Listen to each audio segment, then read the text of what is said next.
geleceğime umid bilen garayan, ayrılıkta ilim günüm bugün sizi küzeyen.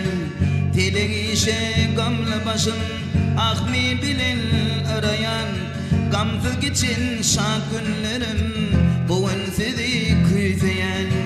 Telegişe gamlı başım ahmi bilen arayan, gamsız geçin şad günlerim bugün sizi küzeyen. Dengim duşum yada sanıp umid kuşum uçuryan, demir kapa gözüm düşüp kama batıp oturayan. Devir geçmiş geleceğimi gözüme getiriyen, dostlar yarlar kidil güller bugün sizi küzeyen. Devir geçmiş geleceğimi gözüme getiriyen, dostlar yarlar kidil güller bugün sizi küzeyen. Ay gözümdeki mayımda idagali şakülleri, karaçılık çıktı bağda dökülüptür ak gülleri.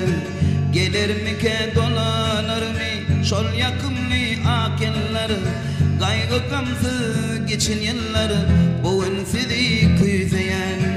Gelir mi ke dolanır mı şol yakımlı ak yılları, kaygı gamsız geçin yılları bugün sizi küzeyen.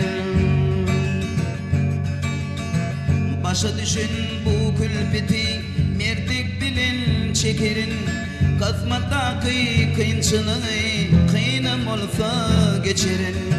Çıkmazı kıyın çun girdabdan nezip bulsa çıkarın. Dosyarlarım bugün sizi küzeyen. Çıkmazı kıyın çun girdabdan nezip bulsa çıkarın. Bereketli destirhanım bugün seni küzeyen. Devir geçmiş geleceğimi gözüme getiriyen, dostlar yarlar kidil güller bugün sizi küzeyen. Kaygı gamsız geçin yıllar bugün sizi küzeyen.